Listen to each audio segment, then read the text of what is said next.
Political visions. In his inaugural address, Jefferson appealed to his opponents. Standing in the Senate chamber, the Capitol's only completed part, he addressed the electorate not as party members, but as citizens with common beliefs. Quote, "We are all Republicans. We are all Federalists." Nearly 1,000 people strained to hear his vision of a restored republicanism. "A wise and frugal government, which shall restrain men from injuring one another, which shall leave them free to regulate their pursuits of industry and improvement, and shall not take from the mouth of labor the bread it had earned. This is the sum of good government." But outgoing President John Adams did not hear Jefferson's call for unity, having left Washington before dawn. He and Jefferson, once close friends, now disliked each other intensely. Despite the spirit of Jefferson's inaugural address, the Democratic Republicans and the Federalists remained bitter opponents. These parties held different visions of how society and government should be organized. The Federalists advocated a strong national government with centralized authority to promote economic development. The Democratic Republicans sought to restrain the national government, believing that limited government would foster Republican virtue, which derived from agricultural endeavors. Nearly 2 decades later, Jefferson would call his election the Revolution of 1800, which was as real a revolution in the principles of our government as that of 1776 was in its form. 8.1a. Separation of Church and State. When the Cheshire farmers sent Jefferson a mammoth cheese, they did so largely to express gratitude for his commitment to the separation of church and state. On the very day he received the overripe cheese, Jefferson reciprocated by penning a letter to the Baptist Association in Danbury, Connecticut, proclaiming that the Constitution's First Amendment supported a, quote, wall of separation between church and state. Jefferson's letter articulated a core component of his vision of limited government. The president declared that religion is a matter which lies solely between man and his God.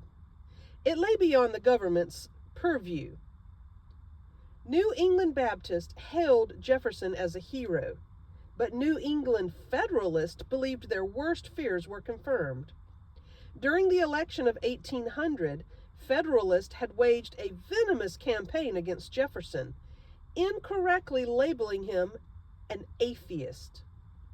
Their rhetoric proved so effective that after Jefferson's election, some New England women hid their Bibles in their gardens and wells to foil Democratic Republicans allegedly bent on confiscating them. Jefferson's letter to the Danbury Baptists seemingly vindicated such hysteria. 8.1c.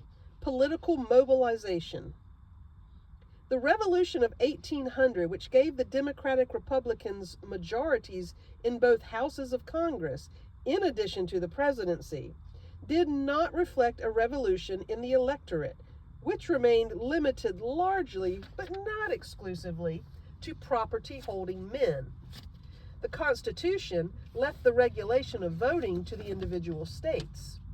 In no state but New Jersey could women even vote when meeting property qualifications, and in New Jersey, that right was granted inadvertently and was revoked in 1807.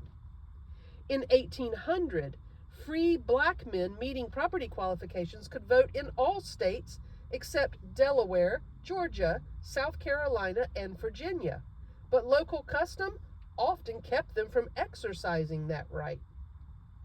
Nonetheless, partisan politics captured nearly all Americans' imaginations, and politicians actively courted non-voters along with voters.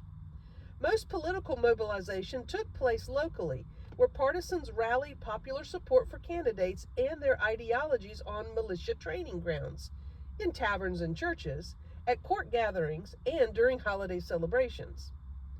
Voters and non-voters alike expressed their views by marching in parades, signing petitions, singing songs, and debating politically charged sermons.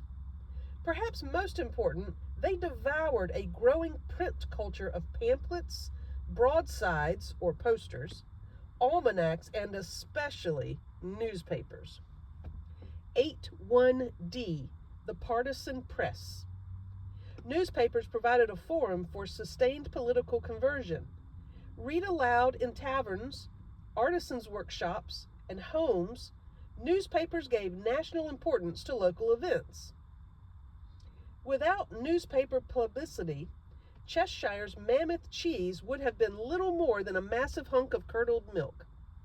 With it, a cheese became worthy of presidential response. In 1800, the nation had 260 newspapers.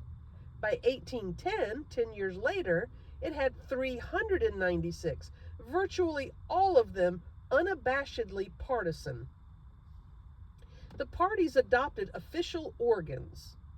Shortly after election, Jefferson persuaded the National Intelligencer to move from Philadelphia to the new capital of Washington, where it became the Democratic Republican's voice.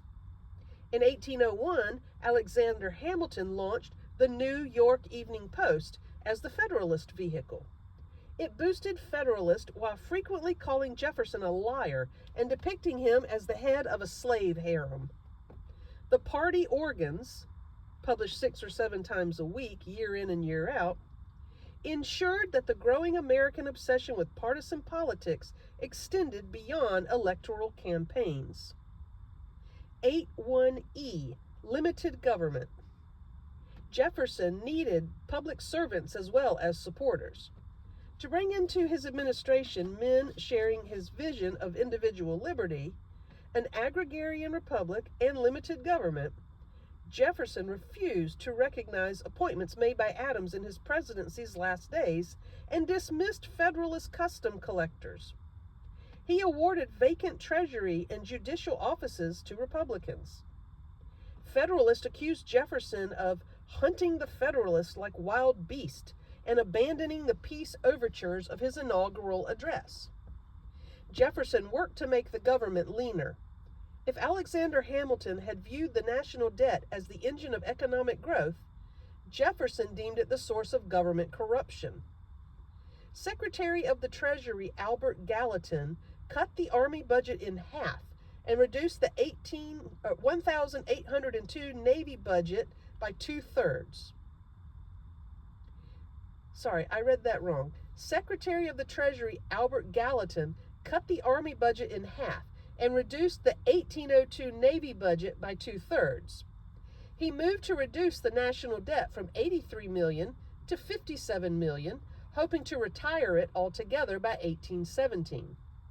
Austerity motivated Jefferson to close 2 of the nation's 5 diplomatic missions abroad, at The Hague and in Berlin.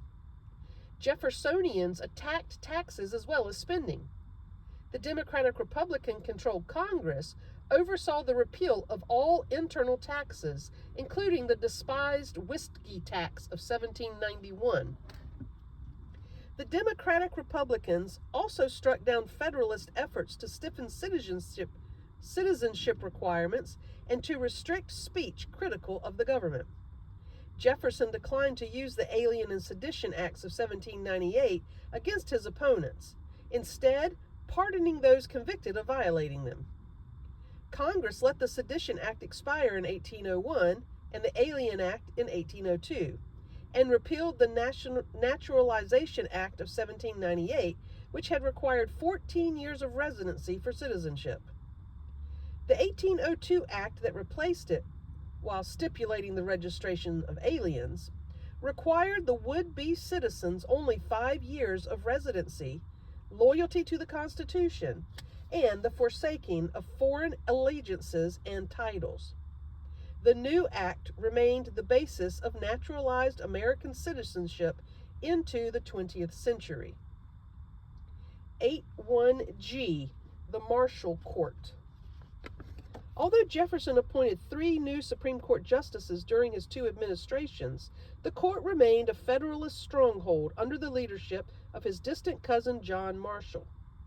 Marshall adopted some outward trappings of republicanism, opting for a plain black gown over the more colorful academic robes of his fellow justices, but adhered steadfastly to federalism ideology.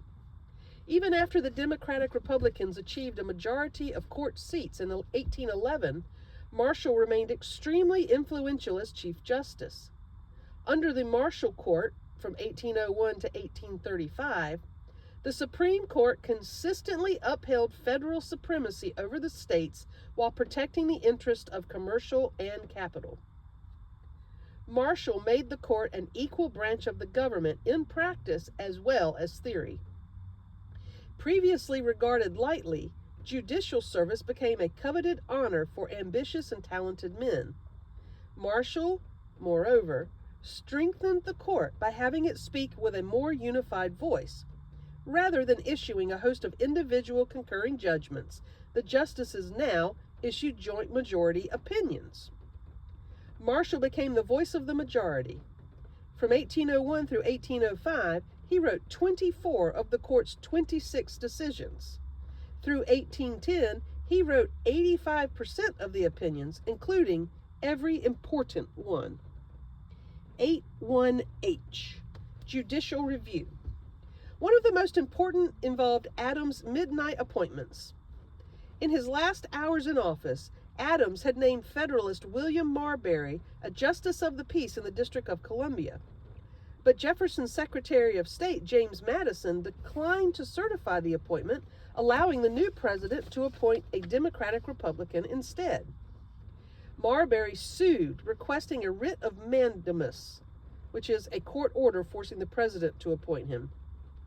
Marbury versus Madison presented a political dilemma.